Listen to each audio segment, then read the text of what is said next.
الحمد للہ رب العالمین الصلاۃ والسلام علی خاتم النبیین وعلی آلہ وصحبہ اجمعین اما بعد فاعوذ باللہ من الشیطان الرجیم بسم اللہ الرحمن الرحیم قال اللہ تعالی فی سورۃ الانفال ما كان لنبي أن يكون له أسرى حتى يثخن في الأرض تريدون عرض الدنيا والله يريد الآخرة واللہ عزیز حکیم۔ ترجمہ: پیغمبر کو شایع نہیں کہ اس کے قبضے میں قیدی رہیں جب تک کافروں کو قتل کر کے زمین میں کثرت سے خون نہ بہا دے۔ تم لوگ دنیا کے مال کے طالب ہو اور خدا آخرت کی بھلائی چاہتا ہے اور خدا غالب حکمت والا ہے۔ سورہ انفال میں ہم جنگ بدر کے بارے میں پڑھتے آ رہے ہیں اور یہاں پر بھی جنگ بدر کے بارے میں ایک حوالہ ہے۔ بدر کی لڑائی سے 70 کافر مسلمانوں کے ہاتھ میں قید ہو کر آئے۔ اللہ سبحانہ و تعالیٰ نے ان کے متعلق دو صورتیں مسلمانوں کے سامنے پیش کی: قتل کر دینا یا فدیہ لے کر چھوڑ دینا، اس شرط پر کہ آئندہ سال اسی تعداد میں تمہارے آدمی قتل کیے جائیں گے۔ حقیقت میں خدا کی طرف سے ان دو صورتوں کا انتخاب کے لیے پیش کرنا امتحان و آزمائش کے طریقے پر تھا کہ ظاہر ہو جائے کہ مسلمان اپنی رائے اور طبیعت سے کس طرف جھکتے ہیں۔ جیسے معراج کے واقعہ کے اندر یہ روایت ہے کہ آپ صلی اللہ علیہ وسلم کے سامنے شراب اور دودھ کے 2 برتن پیش کیے گئے تھے۔ آپ صلی اللہ علیہ وسلم نے دودھ کو اختیار فرمایا۔ جبرائیل نے کہا کہ اگر بالفرض آپ شراب کو اختیار فرماتے تو آپ صلی اللہ علیہ وسلم کی امت بہک جاتی۔ بہرحال آپ نے صحابہ سے اس معاملے میں رائے طلب کی۔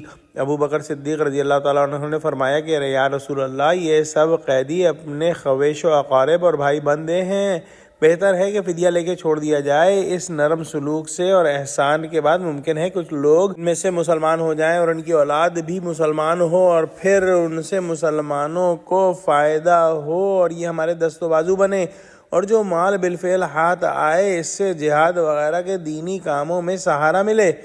باقی آئندہ سال ہمارے 70 آدمی شہید ہو جائیں تو مضائقہ نہیں، درجہ شہادت ملے گا۔ نبی کریم صلی اللہ علیہ وسلم کا اعلان بھی فطری رحم دلی اور شفقت و صلہ رحمی کی بنا پر اسی رائے کی طرف تھا، بلکہ صحابہ میں کی عام رائے اسی جانب تھی۔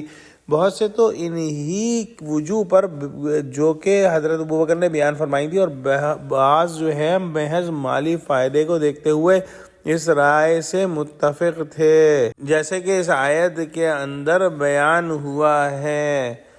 حضرت عمر اور سعد بن معاذ نے اس سے اختلاف کیا۔ حضرت عمر نے فرمایا کہ یا رسول اللہ، یہ قیدی کفر کے امام اور مشرکین کے سردار ہیں، ان کو ختم کر دیا جائے تو کفر و شرک کا سر ٹوٹ جائے گا اور تمام مشرکین پر ہیبت طاری ہو جائے گی۔ آئندہ مسلمانوں کو ستانے اور خدا کے راستے سے روکنے کا حوصلہ نہ رہے گا اور خدا کے آگے مشرکین سے ہماری انتہائی نفرت و بغض اور کامل بیداری کا اظہار ہو جائے گا کہ ہم نے خدا کے معاملے میں اپنی قرابتوں اور مالی فوائد کی کچھ پرواہ نہیں کی۔ اس لیے مناسب ہے ان قیدیوں میں جو کوئی ہم میں سے کسی کا عزیز و اقارب ہو وہ اسے اپنے ہاتھ سے قتل کرے۔ الغرض بحث و تمحیص کے بعد حضرت ابو بکر کے مشورے پر عمل ہوا، کیونکہ کثرت رائے ادھر تھی اور خود حضور صلی اللہ علیہ وسلم طبعی رافت اور رحمت کی بنا پر اسی طرف مائل تھے، اور ویسے بھی اخلاقی اور کلی حیثیت سے عام حالات میں وہی رائے قرین ثواب معلوم ہوتی ہے، لیکن اسلام اس وقت ان حالات سے گزرا تھا۔ ان پر نظر کرتے ہوئے وقتی مسئلے کا تقاضا یہ تھا کہ